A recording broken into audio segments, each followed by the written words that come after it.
O Brasil está no 11º lugar no ranking de países com mortes provocadas por armas de fogo. Apesar da intensa fiscalização e da legislação que autoriza o porte e a posse legais, o contrabando e o tráfico ainda são os responsáveis pelos números negativos. As normas estão previstas na Lei 10.826 de 2003, conhecida como Estatuto do Desarmamento. O objetivo é fazer um controle intenso do número de armas e combater o comércio ilegal. A fiscalização é feita pela Polícia Federal e pelo Exército. Quem não cumprir as determinações pode ser penalizado, já que o porte e a posse ilegal de armas são considerados crimes. O porte ilegal de arma de fogo é caracterizado quando o cidadão porta, mantém sob guarda ou oculta arma de fogo ou munição sem autorização e em desacordo com a determinação legal. A pena, neste caso, pode ir de 2 a 4 anos de prisão e multa. Já a posse é quando a pessoa mantém sob guarda arma de fogo ou munição em desacordo com determinação legal no interior de residência ou no local de trabalho, desde que seja o titular ou responsável legal pelo estabelecimento. A pena é de detenção de 1 a 3 anos e multa. O porte de arma de fogo tem validade de 5 anos. Pode ser obtido por qualquer pessoa, desde que atenda aos seguintes requisitos: ter no mínimo 25 anos, possuir residência fixa e trabalho, ter aptidão psicológica e técnica e não possuir antecedentes criminais. Mesmo com esse controle, muitas armas ainda não têm registro.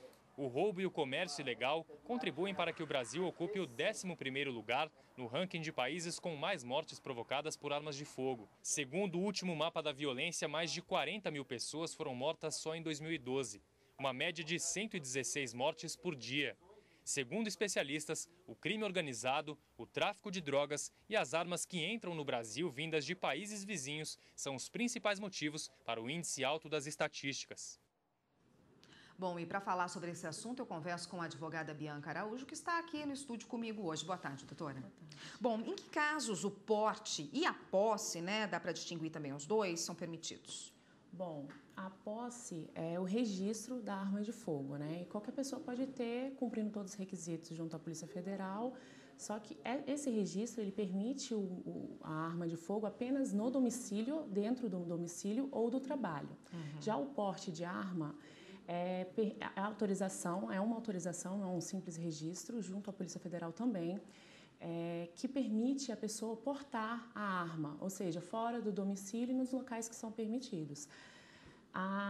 O porte de arma ele é proibido pelo Estatuto do Desarmamento e é permitido apenas nas situações excepcionais de agentes públicos que exerçam atividade, funções de risco, como, por exemplo, órgãos policiais, a Polícia Federal, Polícia Militar, Forças Armadas, E no setor privado, as empresas de segurança, assim, a título de exemplo mesmo. Aí são permitidos apenas, nesses casos, o porte de arma. Quer dizer, uma pessoa comum, um cidadão como a gente, por exemplo, querer ter um porte de arma não é possível. Bom, isso, ainda tem essa possibilidade, Desculpe.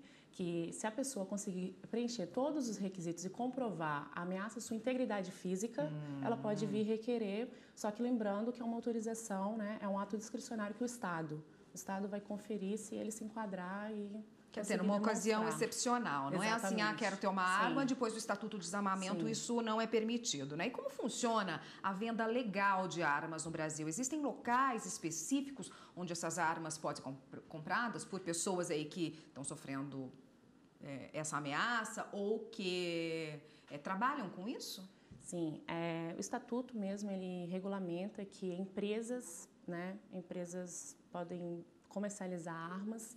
Entretanto, a partir do momento que a empresa vende qualquer arma de fogo, ela tem que informar a autoridade competente e sempre manter um banco de dados atualizados, de todo aquele registro daquela arma.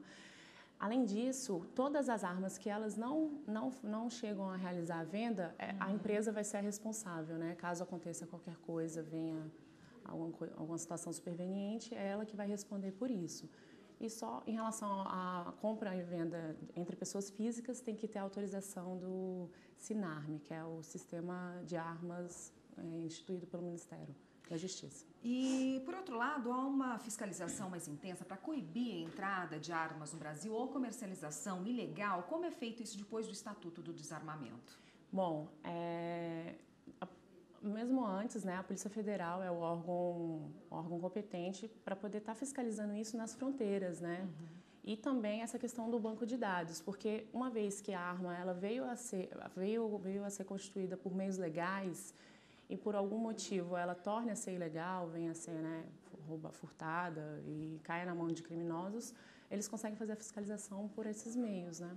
E o que prevê a lei para esse tipo de crime? Quem é pego, por exemplo, com uma arma ilegal ou sem o devido registro? Bom, o porte de arma ilegal ele tem a pena de 2 a 4 anos de reclusão e multa, e ainda no estatuto estava previsto que não era proibida a liberdade provisória e ainda que era um crime inafiançável. Entretanto, o STF, por meio de uma ADIM, declarou inconstitucional essa parte de ser inafiançável e daí ser proibida a liberdade provisória, tendo em vista o princípio da inocência e o princípio do devido processo legal, que eles sempre primam, né? Sempre resguardam. Tá ótimo. A gente continua esse assunto no próximo bloco. Só um minutinho, por favor. Aqui no estúdio do Jornal da Justiça, nós voltamos a falar com a advogada Bianca Araújo, que hoje conversa com a gente a respeito do posse e do porte de armas legal no Brasil.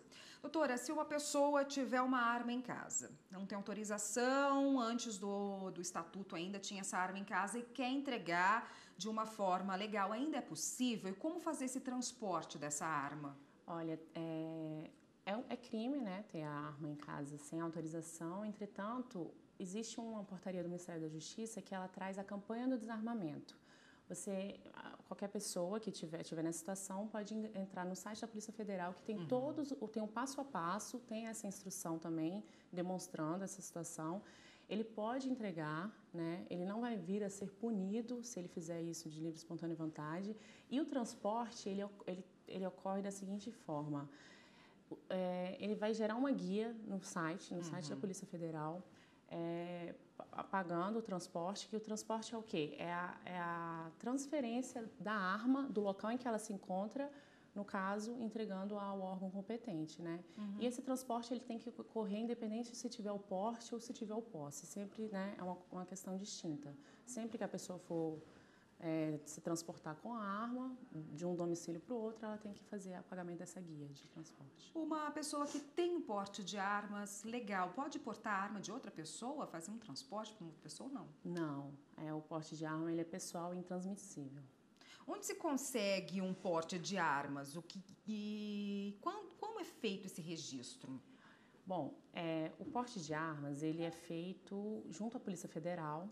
A pessoa, no próprio site, é autoexplicativo, ela tem que cumprir uma série de requisitos, né? Ou, né, além de estar naquela situação que a gente falou no início, dela exercer uma atividade de risco ou a integridade física dela está em grave risco, ela tem que cumprir outros requisitos taxativos na lei, apresentar várias certidões, além de ter a posse, né, que é o registro da arma anteriormente. E aí, o Estado concede essa autorização se ele entender que ela se adequou naquelas situações. Tá ótimo, obrigada pela participação. Eu conversei com Bianca Araújo, que é advogada, e conversou com a gente a respeito do porte e do posse de armas no Brasil. Obrigada pela participação, até uma próxima.